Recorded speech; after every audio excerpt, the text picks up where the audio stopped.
I'd like this. Jinx Thresh likely to come through here from DRX, but they don't need to pick the Thresh because Tahm is still very, very strong.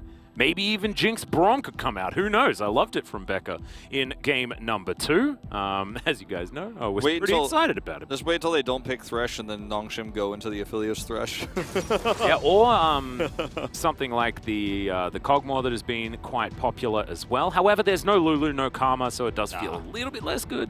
Yeah, I don't think they're going to take it. We might see a focus here on grabbing the Nocturne once again. Yeah. And you might even want to... I think it's a safe blind pick to lock up the Leona here too, potentially, if you really want to have that long-range synergy, but also Rumble. So those are your two best options, I think. They're going to take the Ezreal instead, though. Yeah, we've actually seen... feels dangerous. Yeah. Jinx does do okay in Ezreal, just given the fact that, you know, the range is going to be there. She doesn't feel as bad in the early game, but still, you should be all right. With the fact that, you know, Ezreals are often greedy, they go for the tier first, they don't have as many battle stats as you can potentially have. So we'll see whether Doctom does do something different in order to allow him to battle more, but there's the Thresh. Yeah, this does feel like Nongshim are not going to actually, oh, well, they looked to do the Tahm Kench instead, which is another alternative and soft counter to the Gnar. And then now you have the Jace face up, but like Nongshim don't have a great option into this outside of, you know, the Gnar was what they wanted, and now that Jace is there, it's like, well, that's not a great option anymore in terms of the laning phase, especially when you're talking about Rich versus Kingen. They will take the Soraka themselves again, and what would have been a Gnar here might end up being a flex jungle pick, actually. Like, I think you could still take the Rumble, yeah, because now you just move Peanut onto the Rumble, you put Akali in the mid lane, you put Nocturne top lane. Yeah, it's not going to be a great matchup. Oh, okay. Yeah, Solko thinking about the mid lane Jace, and then we would have the Aurel phase of the Akali. They've done it pretty dang well, as Rich not going to be able to get over the wall, as of course that flash was just taken down. Good equalizer comes in though, as Peanut wanting to get rid of the Gwen, and yep, ain't going to be saved this time around, as it is going to be a 1-for-1, but True Shot Barrage coming on in here, and there's the follow flash. Peanut, he don't miss those, as Gori not going to be able to find the same play that Solka found on him in game 2, but he's going to be able to get away. You don't get that kill without the True Shot Barrage either. I don't think it was very close in terms of the... Equalizer put down for fun, by the looks of things, is Gori. Going to dance around this one. Rich comes in, there's the Paranoia. They just waited for the miss to part, and Gori's going to dash on through and pick that one up. Rich tanks the turret for exactly the right time, and that was a really nice dive. This is the proactive play that we've been wanting from Nongshim for so long. Okay. Gori going to be able to backflip his way away, and Pyoshik's like, what? Champions come with dashes like this now? If he That's stays, not fair. If he stays, like, there's a lot going on here. The plates are going down mid, and Pyoshik can actually delay this quite a significant amount of time. He needs to get out of there ASAP. It's not like Pyoshik could kill him, but he can definitely give a lot more money over to Solka, as we are seeing here. Watch this one more time. This is the kind of proactive plays you need to see with the Nocturne composition, right? And something that we haven't seen from Nongshim all too much. They didn't play Nocturne before today, and when they did play it earlier in game 2, they just were not making plays like this early enough. They made them late, you know, and you said better late than never, which was true, but it didn't give them the advantages they really needed in this game. This could be a 50-50. Pyoshik taking a fair bit of damage. There's the teleport. Equalizer to block it off. I love it from Nongshim. Immediate exhaust onto Rich to stop him, as Bao, he needs to be dealt with, and Gori's going to do exactly that. Dashes on out. Bao's going to be taken down. Another beautiful play from the Akali.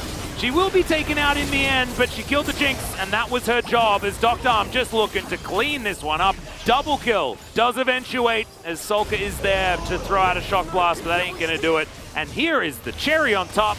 That is a Mountain Drake going over to Nongshim. It feels like these moments for Nongshim, that when we see these moments, you could see the glimpses of greatness. You could see why they're drafting like this, because the execution is good in these critical team fights sometimes, right? It feels like 1 out of 3 comes through from range, right? Yeah, I mean, Peanut's starting off that fight with that perfect sort of zoning equalizer to make sure that he could split the fight, as we've just got a dead Jace in the mid lane. Looks like Akali is past level 11 and is now able to do a lot of work, as Pyoshik's going to get missed by the Q.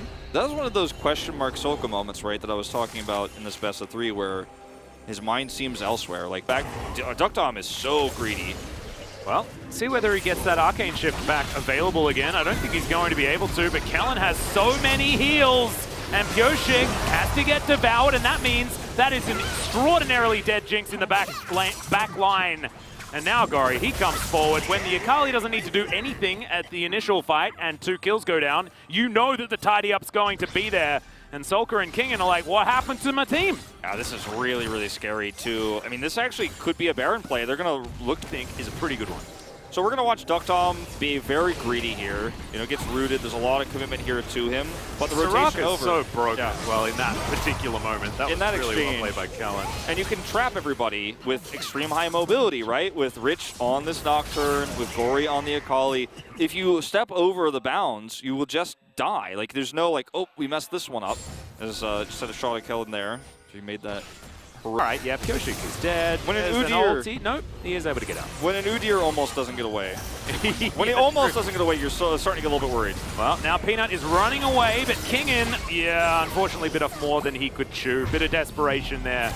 Looking to try and lock down the Rumble. That might now, actually be okay, yeah, Bao in a bunch of trouble.